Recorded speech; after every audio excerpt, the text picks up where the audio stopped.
Bonjour, bienvenue sur la chaîne de l'Étoile de Gaïa. Je vous retrouve aujourd'hui pour vous faire la lecture des énergies, pour vous parler un petit peu des énergies, de ma lecture des énergies de la pleine lune qui arrive dans 2 jours. Voilà, donc je vais vous parler de ça. On y va, c'est parti.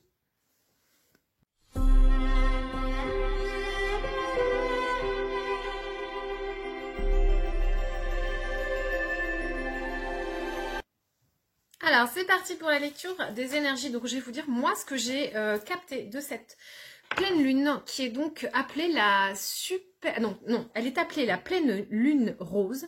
En fait, chaque lune a un nom bien précis. Généralement, on se réfère aux lunes mois par mois. Donc, chaque lune, chaque mois a un nom. Et celle-ci est appelée la lune rose. Elle est particulière parce qu'elle est dite... On dit que c'est une super lune et elle sera bien plus puissante que celle de l'énergie de Mars. Donc on devrait la ressentir beaucoup plus, peut-être que certains la ressentent déjà. Alors, vous pouvez la ressentir ou non. Qu'est-ce qu'on appelle ressentir? C'est-à-dire qu'on peut sentir un truc électrique, une humeur, un truc qu'on sent dans notre champ émotionnel, quelque chose qui nous perturbe, qui joue dans nos aspects personnels.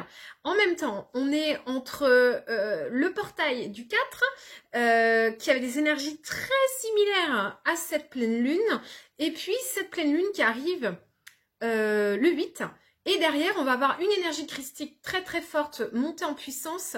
De toutes les façons, l'énergie christique, on l'a énormément parce qu'on est dans la semaine sainte. Donc là, les énergies christiques, c'est fond de cale. Je vous ai fait une vidéo sur les énergies christiques. C'est la vidéo précédente, donc vous pouvez aller la voir. À chaque fois, on est pile à chaque fois entre des trucs. Donc, il y a des énergies de partout. C'est un peu le melting pot des énergies. En plus, on a des choses astrales. Donc, dans cette vidéo, je vais vous parler beaucoup plus d'astrologie et des énergies, alors des arcanes du tarot pour l'alchimie. Enfin, tout ça, c'est de la chimie, de toutes les façons. Et puis, les énergies de la numérologie. Alors, c'est parti, on y va. Donc, je vous ai dit qu'elle a été plus puissante que le mois de mars et en même temps. Il faut savoir que chaque lune vient travailler dans un signe. Alors, pour celle-ci, ça sera la balance. Forcément, si vous avez une lune en balance dans votre thème natal, vous allez la ressentir beaucoup plus fort. Et c'est pour ça qu'il y en a certains qui sont très captés par des énergies, d'autres pas. C'est variable. Donc, vous pouvez vous retrouver avec des gens qui vont dire « Oh là là, mais qu'est-ce que je la ressens cette lune ?» Et vous ayant pas trop, ou inversement, et ils vont dire ah, non, je suis pas très alignée. Bah non, en fait, ça dépend de vos énergies natales. Donc, si tes énergies natales, elles sont pas alignées avec ces énergies-là, bah tu peux ne rien recevoir. Et puis, ça peut dépendre aussi où tu en es dans ton cheminement, dans ton chemin, dans ce que tu es en train de vivre, de traverser. Des fois ça t'impacte, des fois ça t'impacte pas. Et dis-toi qu'à un moment donné ça tourne quoi. Donc on n'est pas tous égaux, on n'est pas tous au même niveau, on vit pas tous les mêmes choses. Donc ça, on n'est pas tous égaux par rapport aux lunes et aux énergies collectives. C'est pour ça que c'est hyper intéressant. Moi, je vous invite fortement à aller imprimer la carte de votre thème natal. Moi, je l'ai toujours dans un petit cahier là que j'ai juste sous la main. Et en fait, j'ai toujours avec moi 2 cartes. J'ai la carte de mon thème natal où j'ai mis des indications, des repères. Et après, j'imprime aussi la carte de ma révolution solaire. Donc, en fait, à chaque anniversaire, vous changez de thème. Et ces influences vont vous accompagner 1 an. Elles sont très en lien avec les énergies du moment, forcément, mais elles ne tombent pas dans la même maison et les mêmes signes. Donc, c'est intéressant d'aller avoir toujours ces 2 outils-là pour regarder et dans votre thème natale vos énergies de naissance et les énergies du moment pour votre cycle annuel. Qu'est-ce qui se vit? Et c'est bien plus pertinent parce que vous allez lire... là, je vais vous faire une vidéo généraliste. Et en même temps, si vous avez ces indications, alors je sais, j'avoue, c'est un peu complexe parce que je vous dis ça, puis vous n'allez pas forcément connaître les astres, les machins, mais c'est assez facile d'aller voir dans chaque maison astrale à quoi ça correspond. Vous trouvez plein de sites qui vous donnent des indications, et puis vous n'avez pas besoin de tout comprendre, quoi. C'est les grandes lignes, quoi. À chaque fois, je vais vous donner les grandes lignes, vous regardez dedans, et ça vous paraît très pertinent. En ce moment, on a des énergies qui sont très air. Alors aussi bien au niveau comment dire, éthéré, on est beaucoup dans les énergies de l'air. Et puis, donc les énergies de l'air, ça va être au niveau des signes, le Gémeaux, je les connais mais je ne veux pas me prendre la tête à mon souvenir, le Verseau et les Balances. Donc ces 3 signes-là on va dire, un peu plus porté par les énergies du moment. En plus, on est sur une pleine lune en balance. Mais il faut savoir que dans votre thème natal, vous avez tous ces 3 signes. On se définit par le signe solaire, hein, parce que c'est celui qu'on connaît tous, parce qu'on est tous des quiches en astrologie, et parfois on connaît son ascendant. Souvent, l'ascendant est plus fort, a plus de choses à nous apporter que notre signe solaire. Mais parce qu'on n'y connaît rien, eh ben on se définit par moi je suis taureau, moi je suis bélier, etc. En fait, c'est pas suffisant du tout pour vous connaître au niveau astral. Donc, ces 3 signes que je viens de vous citer, les signes d'air, si vous regardez dans votre thème natal, où est-ce qu'ils sont positionnés, dans quelle maison, eh bien, vous savez en ce moment les maisons qui sont le plus mises en avant pour vous. Et moi, personnellement, j'ai une maison très forte, enfin, j'ai ma maison 8, qui est la maison de la spiritualité, qui est très en avant avec le signe de l'air. Donc en ce moment, je suis beaucoup plus portée dans ma médiumnité, forcément. Voilà, ça impacte beaucoup sur ce champ-là. Donc c'est important, c'est intéressant de connaître ces choses-là pour vous lire, vous connaître. Moi, mon ambition, c'est de toujours faire en sorte que vous soyez capable d'avoir les outils pour mieux vous connaître, mieux vous découvrir et cheminer vers vous. Ça, c'est vraiment pour moi le plus important. Donc ça en fait partie. Si vous regardez vos énergies astrales, ces outils-là, en réalité, ils sont pas là pour vous faire une guidance de où est-ce que vous devez aller. En fait, c'est pas tant de la voyance ou de l'interprétation de ce qui va vous arriver, qu'en réalité, moi, ce que m'ont expliqué les archétypes, c'est que quand on est descendu sur Gaïa, on nous a pas lâché dans la nature comme ça, en disant vas-y démerde-toi. Non. En fait, ce qu'ils nous ont donné, c'est des outils très concrets. Enfin, très concrets. C'est de la science. Enfin, oui, c'est quand même assez complet, complexe, il y a beaucoup d'interprétations et tout le monde n'est pas à même de lire ces choses-là, mais les outils astrologiques et numérologiques sont vraiment des outils hyper pertinents pour comprendre qui vous êtes et comment vous pouvez avancer dans la vie. Alors, c'est pas une obligation, c'est pas parce que dans votre thème, il y a telle planète qui est là et là que forcément, mais en fait, ce qui est génial quand vous allez faire votre thème astral, votre thème numérologique avec des gens compétents, c'est que vous pouvez mieux comprendre des mécanismes qui sont en place chez vous que vous comprenez pas. En fait, c'est des grilles de lecture pour vous-même, tout ça. Et de mieux vous découvrir, mieux vous appréhender. Et au lieu de batailler, en fait, d'accepter. Et de se dire, ok, moi j'ai ces énergies-là qui sont chez moi. Bon, je fais avec, je sais que c'est à bord. Et on n'impulse plus une bataille intérieure. On vient accepter ce qu'on est. Après, libre à vous d'aller enclencher des actes de changement pour faire évoluer les aspects que vous avez envie de travailler chez vous. Mais déjà, si vous avez ces outils-là, c'est super intéressant. Alors, juste pour info, je peux vous aider à lire ces énergies-là. Dans ma page Facebook, vous pouvez choisir. C'est quand je vous fais une lecture de vos énergies, d'accord? Et là, en fait, je viens de vous donner tous vos outils. Alors, je ne vous dirai jamais quelle est votre mission. Jamais, jamais, jamais, jamais, jamais. Parce que pour moi, ça fait partie de votre chemin de le découvrir. Et les gens qui viendraient vous donner vos postes d'action sur Gaïa, en fait, ils vous enlèvent une partie de vous-même. Ils vous la volent. Pour moi, c'est pas du tout cohérent. Et chacun doit être en possession d'outils. En fait, moi, je vous apprendrai à vous servir des outils, à lire les outils, avoir des éléments. Mais c'est à vous de refaire le puzzle. Hein, c'est pas à moi. D'accord ? Déjà, je peux vous aider à comprendre ces choses-là, ce qui est déjà pas mal. Alors, pour revenir à cette super lune rose, elle est donc le 8/4/2020 à 4h35. 12, 3. Ok, je suis en train de faire des calculs maintenant. Alors, elle est en balance. La balance, c'est un signe qui vient nous parler de l'harmonie. Elle vient aussi nous parler de relation aux autres. Et elle est régie par la planète Vénus, la planète de l'amour et du féminin. Elle est en maison 8, donc je vous montre. Vous voyez, elle est là, notre lune. Elle est en face du soleil, donc c'est une opposition qui va nous donner la pleine lune, puisque la lune éclaire le soleil. Si la lune était à côté du soleil, ça serait une nouvelle lune. C'est facile, hein, puisqu'en fait, le soleil se déplace de chaque maison à peu près tous les 30 jours, alors que la lune, elle, fait tout le tour du cadran en 21 jours. Donc à un moment donné, tous les 15 jours, elle se retrouve soit à côté, soit en face. C'est simple. Wow, elle nous a expliqué ce qu'était une nouvelle lune et une pleine lune quand même. Ah ouais, mais c'est ça qu'il faut lire. C'est comme ça que ça se lit un thème. Donc les bases. Donc cette lune est en balance, maison 8. La maison 8, c'est la maison du scorpion en réalité. D'accord? Si on reprend le thème de base. Le scorpion, c'est les acquis, c'est le collectif, l'acquis des collectifs. Et sa planète qui les régit, c'est Mars. Mars, l'action, c'est aussi, je vous rappelle, les hommes viennent de Mars, les femmes viennent de Vénus. Alors, pour les relations femmes jumelles, je vous dis pas comment la pleine lune, elle vous active, bam bam bam. Voilà, en gros c'est ça. Hein. J'ai décidé d'inclure dans mes lectures d'énergie des petits...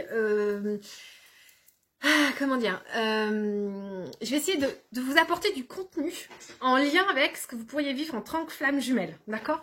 Donc là, cette pleine lune balance régie par Vénus dans la maison du Scorpion qui est régie par Mars, autant vous dire que ça va faire des étincelles. Donc ça veut dire qu'on pourrait avoir des flammes qui se réunissent à cette pleine lune, hein. Très clairement, ça pourrait arriver. Et dans ce besoin de connexion entre Mars et Vénus, on retrouve un besoin d'équilibre, vraiment. Alors, en fait, cette pleine lune, elle va faire travailler sur la révolution des acquis du collectif, ce que nous avons tous ensemble, et elle vient demander d'harmoniser, elle va faire travailler l'harmonie des émotions, elle va beaucoup demander à ce qu'on se positionne sur nos acquis, mais aussi sur notre champ émotionnel, dans notre champ relationnel. Elle vient nous faire travailler un peu tous les aspects de notre vie, en fait. Alors, il y a un niveau collectif et un niveau individuel dans toutes les lectures de thème astral. Et l'objectif, en fait, de cette lune, c'est qu'elle voudrait nous dire, harmonisez-vous en collectif, au niveau de vos acquis et de vos émotions, pour le bien de tous, du commun, tous ensemble. Soyez heureux tous ensemble, aussi bien au niveau de vos possessions que de vos émotions. Je vais détailler, vous allez voir, ça va aussi parler de communication, de se positionner au niveau du travail, au niveau des autres, ça va parler de tout ça. Alors, je vous rappelle aussi, donc je vous l'ai dit plus tôt, mais j'ai noté là, donc je le redis. Nous sommes en pleine semaine sainte et donc on a les énergies christiques qui sont vraiment très fortes, qui sont là, qui viennent nous demander de nous relier à l'amour, à notre être intérieur, à ce royaume céleste que nous attendons tous. Donc voilà, dans ce besoin d'harmonie, il y a aussi l'énergie christique qui est là avec nous. Au niveau des aspects, alors les aspects, c'est où se positionnent les planètes sur le thème. Donc je vais vous en parler. Alors le premier aspect dont on va parler, je vais vous parler de Vénus, bien sûr, la planète de la balance. Alors elle va se trouver ici. Vous voyez ces petits sigles, on retrouve le sigle féminin. Elle est située dans le Gémeaux, maison 6. Alors la maison 6, c'est la maison du cancer. Le cancer, c'est quand ça sert. Donc c'est tout ce qui va servir. En fait, elle vient vous dire... alors, le Vénus, c'est... Vénus en Gémeaux, elle est favorable aux rencontres. Donc, elle est open. Elle te dit, hey bébé, come on, je suis tout disposée. Voilà, elle te dit ça. Hein. Ensuite, elle est au niveau des échanges et du dialogue, elle est totalement ok. Si tu veux venir me parler, je suis disposée. En gros, c'est ça. Elle est super contente de pouvoir recevoir des nouvelles d'un prétendant ou d'un homme qu'elle connaît. Donc, et elle se positionne sur comment je peux servir. Elle est aussi...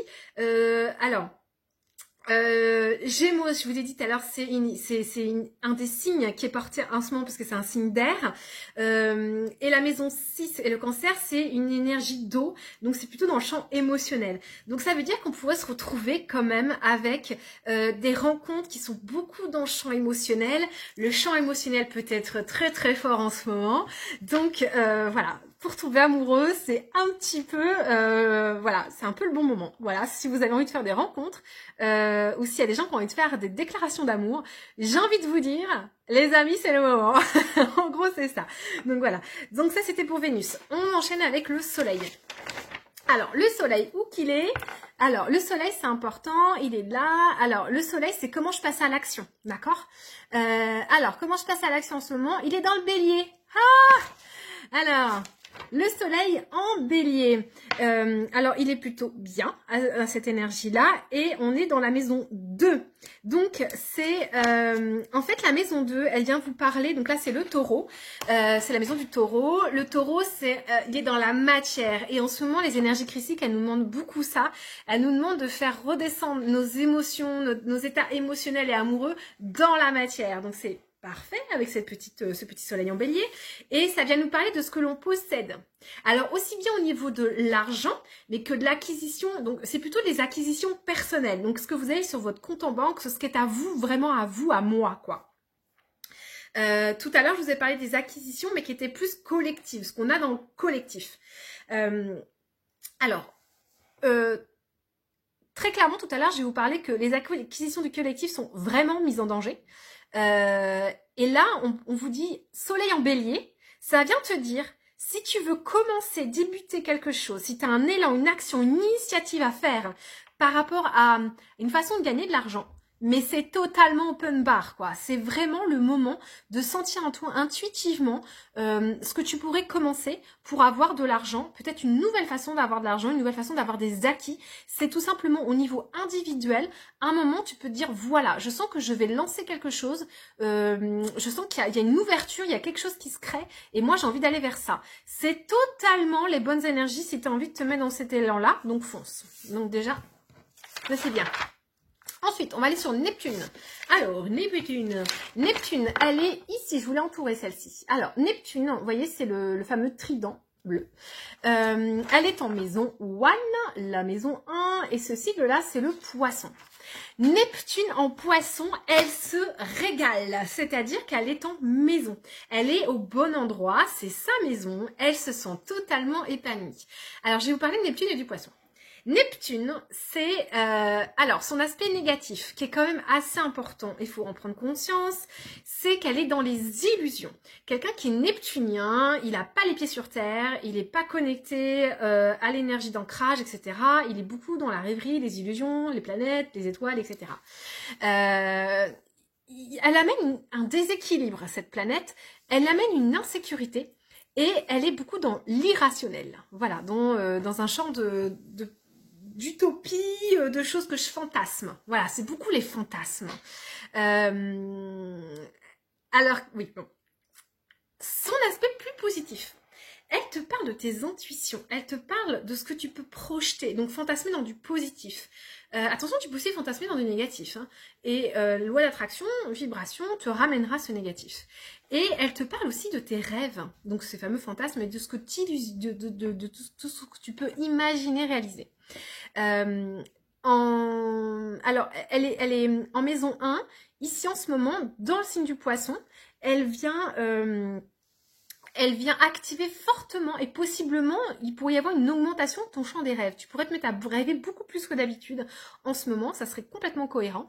Et elle a une conjonction, c'est-à-dire qu'elle est collée à un autre astre dans le ciel, c'est Mercure. Ce petit signe-là, vous voyez, ils sont très proches et on appelle ça une conjonction.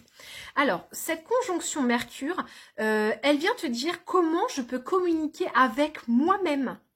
Elle vient te dire que c'est le temps de t'introspecter parce qu'on est en maison 1.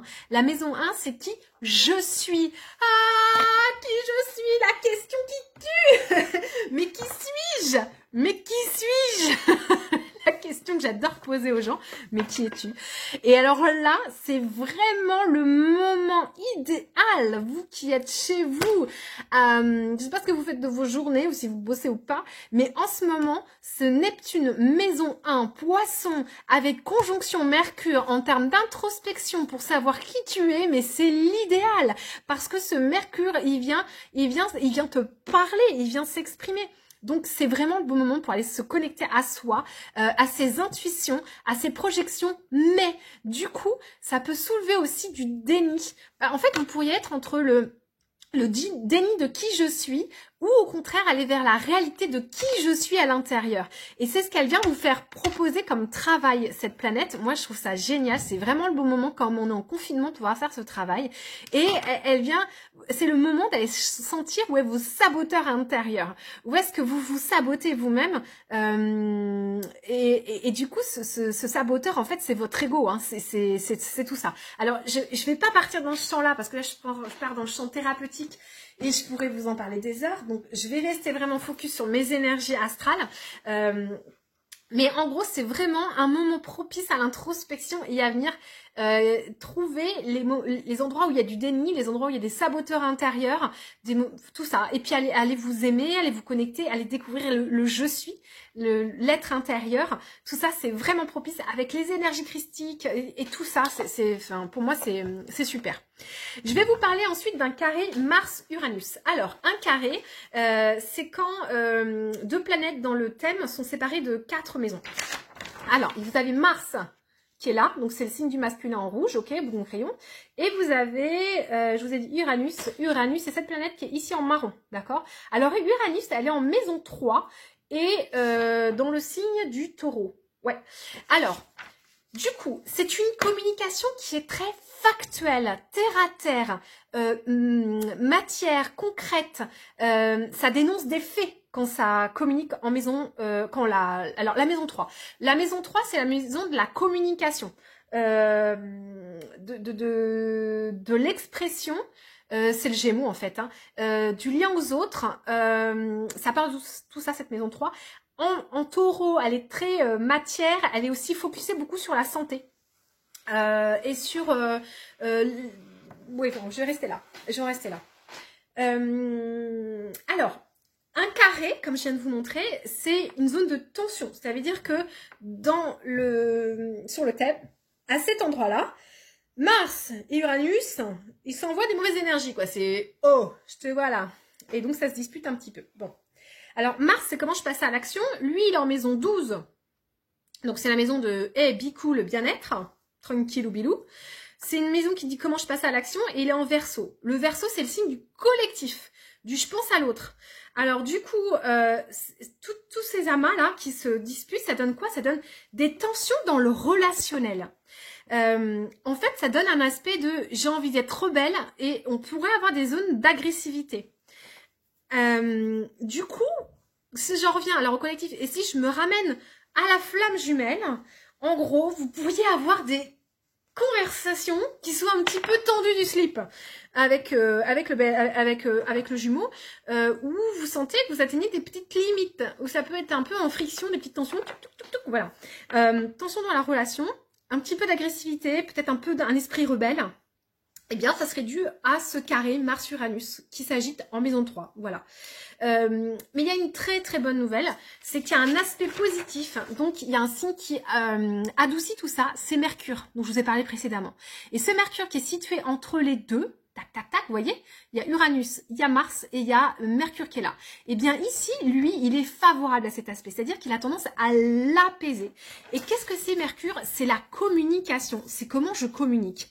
Du coup, dans les échanges, dans la communication, cet aspect-là, tout ça va créer que peut-être on va venir travailler sur le changement, la façon de penser et la façon de communiquer avec mon autre. Voilà, donc ça pourrait amener ça avec mon autre, avec les autres, avec le collectif.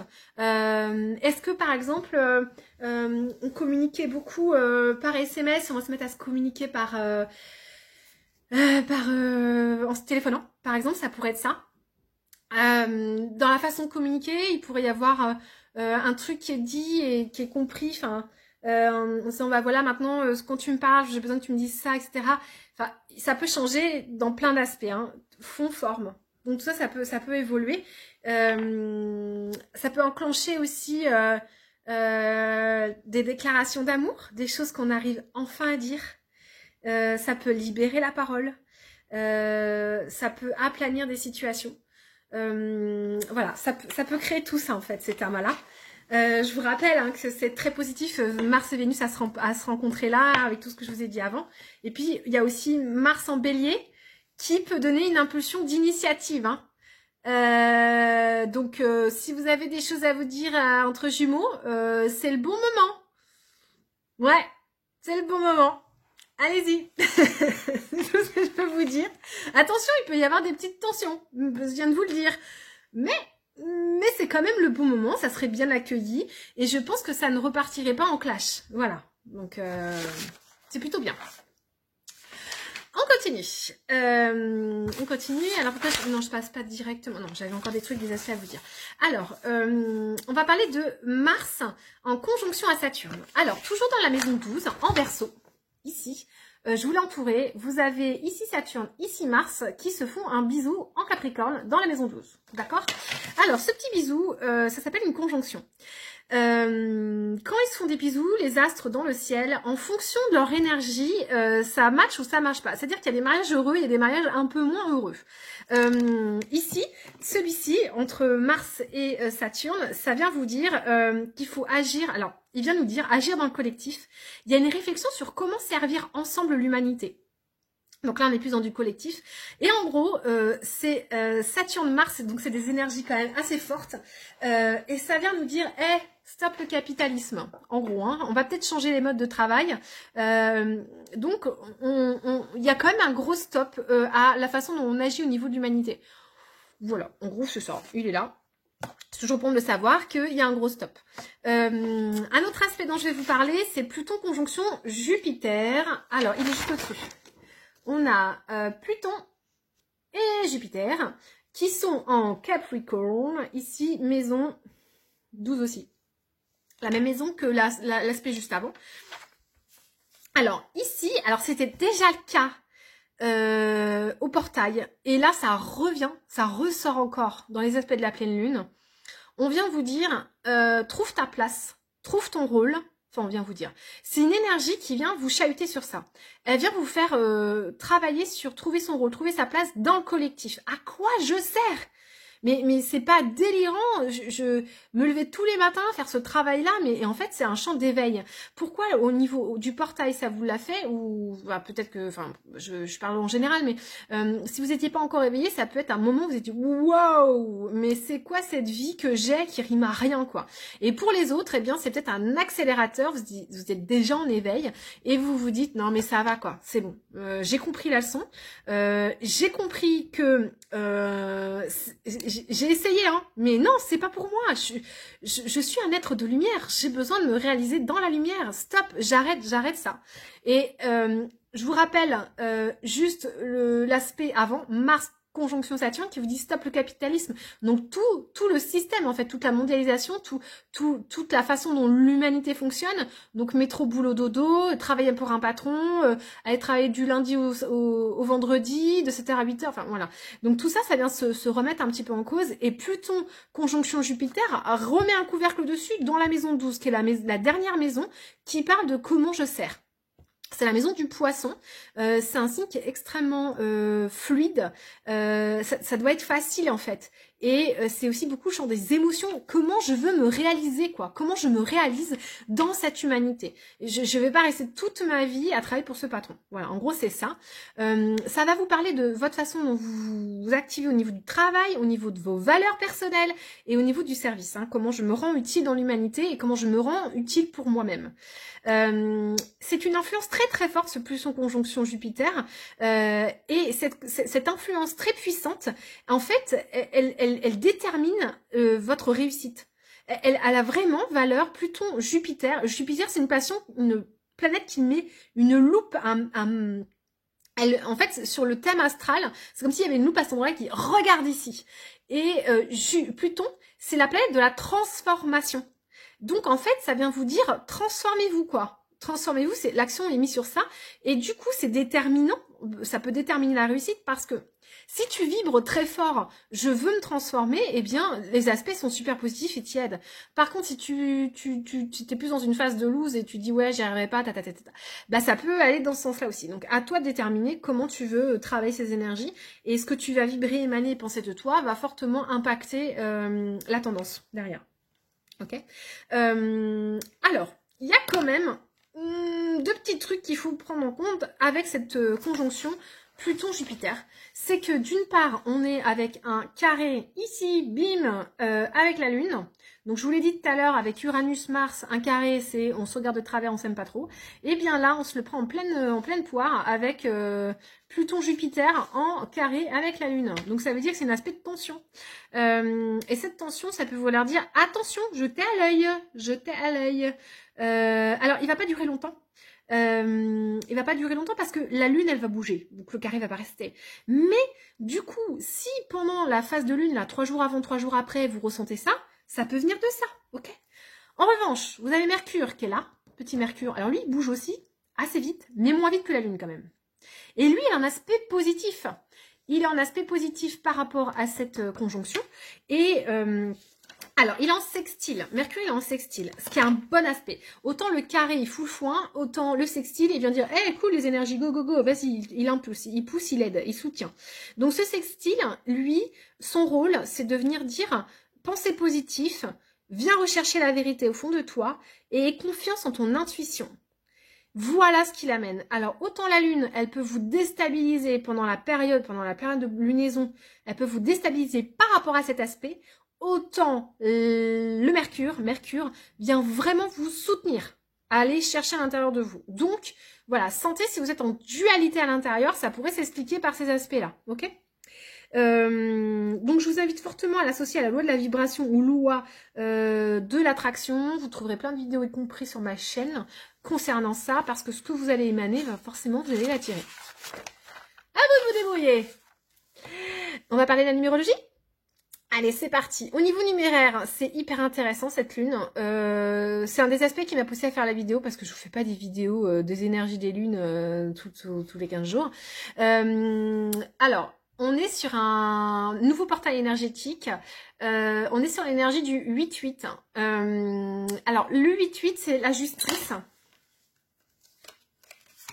Tadadam!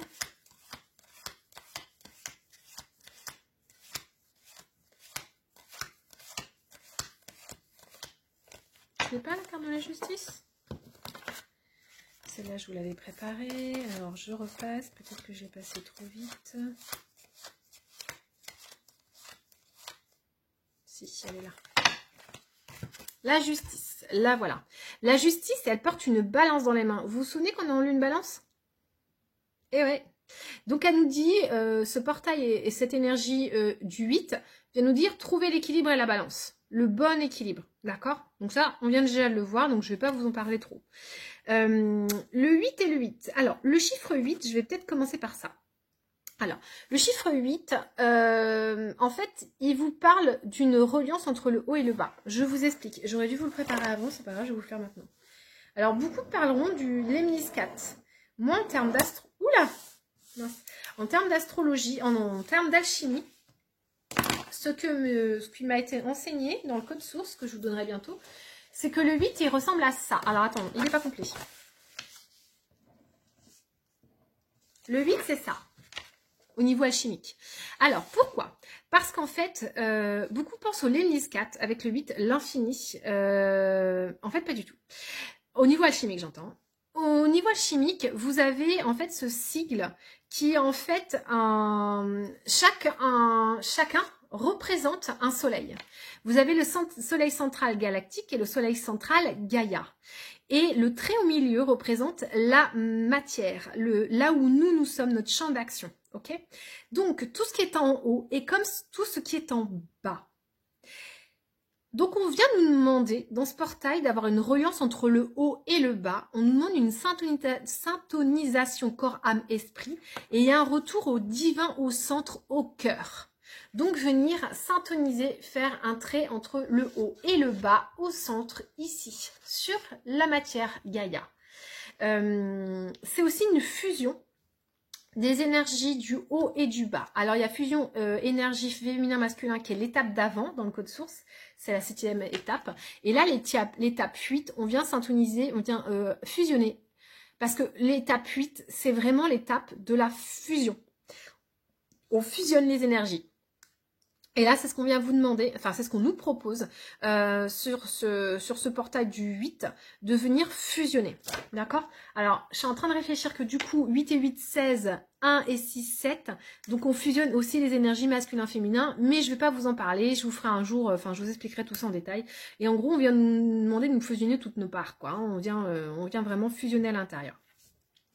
Tac, voilà ce que je voulais vous dire pour ça. Alors ensuite, on va aller parler de l'arcane de la maison Dieu.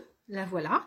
Parce que en fait, 8 et 8, 16. Je viens de le dire juste avant. C'est donc dans le tarot, la maison Dieu. Alors, la maison Dieu, la maison, c'est l'intérieur de Dieu. Dieu, pour moi, est symboliquement notre divinité, notre territoire intérieur. Donc en fait, on vient vous demander de rentrer à l'intérieur de vous, au corps de vous. La fusion l'expliquait aussi. Et c'est un temple sacré, cette maison. Cette maison est un temple sacré, c'est votre corps. Au-delà du fait d'aller dans un lieu pour prier ou d'aller dans des lieux sacrés, commencez par prendre conscience que le premier temple que vous avez qui est sacré, c'est votre corps. Et que vous devez sacraliser ce corps, vous devez le respecter comme tel. Vous devez en prendre soin comme un temple, comme on prend soin d'un lieu sacré. Prenez soin de votre corps comme d'un lieu sacré, vraiment. Il faut vous en occuper comme si c'était la chose la plus importante. Et d'ailleurs, c'est la chose la plus importante de votre vie, votre corps. Vraiment. Donc, là, on vient nous parler de ça, ce temple sacré, le corps, la stabilité, la structure dans cette maison intérieure. Voilà, donc cette maison, ce temple intérieur où se situe votre divinité, et ben, comme vous pouvez le voir sur la carte, elle prend un peu cher. J'avais noté des trucs. Ah oui, j'ai mis sur la feuille d'avant. Alors, il y a un effondrement de la structure. Pas étonnant, je vous en ai parlé avec la conjonction Mars... Pluton... Non. Mars-Saturne, où il y avait un changement au niveau du capitalisme et du collectif. Donc là, cette maison, vous voyez qu'elle prend la foudre par la couronne, le coronavirus. Donc par le haut. Et c'est pour moi aussi la hiérarchie. C'est-à-dire qu'on est dans une société pyramidale, mondialiste. Et en fait, là, le haut tombe. D'accord? On fait tomber le haut. Et du coup, vous avez deux petits personnages qui tombent au sol, qui pour moi représentent fortement aussi l'énergie de la flamme jumelle, puisqu'à l'origine, dans l'histoire des flammes, on le représente par... comment ça s'appelle, la mythologie grecque, on dit qu'en fait la flamme jumelle à la base était un être qui avait 4 jambes, 4 bras, non, 4 jambes, 4 bras, et qu'on l'a coupé en deux. Et bien là, ce petit personnage, vous voyez qu'il est vraiment raccroché par le centre à ce niveau-là. Donc ça pourrait faire penser aux flammes aussi, à cet endroit, et en fait on frappe le coronal par le haut et on fait tomber, alors c'est aussi la symbolique du mental et de l'ego qui pour la flamme jumelle est très fort. Il y a un truc à lâcher au niveau du mental et de l'ego chez la flamme jumelle pour revenir à son être authentique et pour pouvoir refusionner. Donc on vient aussi faire travailler très fortement ça chez les flammes, voilà, pour revenir à soi. Cette arcane pour moi aussi je l'utilise beaucoup en disant que ce sont toutes, chaque brique représente les croyances et tout ce qui est limitant chez nous, puisque ce mur peut limiter, ça représente toutes nos limites intérieures, et on vient faire tout ça, tout mettre en branle, tout faire tomber, pour pouvoir après se raccrocher à qui on est vraiment, le qui je suis, avec ce fameux Neptune, Mercure en Poisson. Elle vient vous parler aussi de la matérialisation. On est quand même sur une terre de matière. Il y a quelque chose de palpable ici et on doit matérialiser. Donc ce fameux haut et bas, tout ce qui est en haut et comme ce qui est en bas, ce qu'on nous invite à faire, c'est dire voilà, tout ce que je pense être possible en haut, l'énergie divine, le cœur divin, l'amour inconditionnel, tout ce que mon être divin là-haut possède, je suis là pour venir le faire descendre dans la matière. Je viens faire descendre cette divinité intérieure à l'intérieur de moi. J'incarne dans la matière ce divin. Il y a quand même un attrait aussi condensateur à travers, vous savez, quand la foudre avant de tomber, elle condense. Elle va condenser ces petites particules d'énergie et ça tape, quoi. Ça tape à un endroit et flaf. Donc il y a un attrait comme ça. Un truc qui vient un peu vous secouer, taper fort un bon coup sur la caboche. La cabeza. Alors, elle nous parle aussi de la matérialité qui s'attache aux apparences grossières, donc des trucs qu'on décide de faire tomber. Elle parle des excès, des abus pouvant pousser à la révolte et au bouleversement. Et ça peut être du collectif. Hein. Comment on va alors foutre le bas à la pagaille là-bas? Faut arrêter, hein. Maintenant, ça suffit, hein. Nous prendre pour des, hein. Ok. Je vais en arrêter là pour la lune, c'est déjà pas mal, je vous en ai déjà beaucoup parlé. Juste un aspect, je vous ferai peut-être une vidéo sur le 13 où on a la Pâque, il y a beaucoup de choses à dire donc je vous ferai certainement une vidéo. En suivant, on aura une nouvelle lune le 23 avril en taureau, avec un aspect hyper fort la veille, je sais plus lequel, ah oui, on a un portail énergétique la veille, le 22-4-22, et on a une nouvelle lune en taureau le 23. Donc, on n'en a pas fini, hein. Il nous reste encore des gros événements en avril. Ceux que, je vais dire secouez-vous, non, accrochez-vous, mais peut-être que ça va secouer justement. Et puis, vous dire aussi que, petit message d'Isis et de son parèdre, ça c'est pour les flammes jumelles. Alors, Isis vous dit qu'elle est beaucoup dans l'abondance. Et qu'elle fait en fait des bénédictions stellaires en ce moment pour vous amener dans l'abondance, vous les féminines, et elle vous apporte énormément de protection. Elle vous dit qu'il faut vous préparer à recevoir sous toutes ses formes. Voilà, ça c'est pour vous les féminines. Elle vous dit de répéter ce mantra: j'accueille le meilleur dans tous les domaines de ma vie à chaque instant. Et je vais vous inviter à croire au miracle parce qu'au mois d'avril, c'est tout à fait possible que vous en ayez. Pour ce qui est des masculins, là on est plus dans le sacrifice d'Osiris. Alors Osiris en fait a été tué par son frère, tous ses morceaux ont été éparpillés partout et c'est sa parèdre Isis qui a été récupéré tous les morceaux et qui a fait un travail formidable pour pouvoir recoller les morceaux de son chéri, son époux, et pouvoir lui rendre la vie. Donc c'est un peu ce qui se joue dans les flammes jumelles. Et là pour l'énergie d'Osiris et pour vous les masculins, il y a un petit peu une mort, pas une mort physique, hein, une mort un peu mourir à soi-même, et il faut laisser partir l'ancien. S'il vous plaît, messieurs, laissez partir l'ancien. Et en fait, on vous dit, Osiris vous dit pour vous les masculins, il serait bien de vider, de sortir les poubelles, ça serait sympa. Voilà. Et en fait, il vous dit que il a bien l'intention de vous remplir, mais qu'avant il faudrait vider. Voilà. Et il vous dit aussi que trouver la liberté intérieure, très souvent vous en avez beaucoup besoin. Et sachez que c'est pas votre féminine qui vous enlèvera cette liberté. Au contraire. Voilà. Sur ce, je vous fais des gros bisous, des grosses papouilles, et puis je vous souhaite une belle lune. Et je vous dis à très vite. Ciao. J'ai le plaisir de vous retrouver sur estelvio.fr et aussi sur ma page Facebook pour prendre des rendez-vous. Je vous embrasse. À très vite.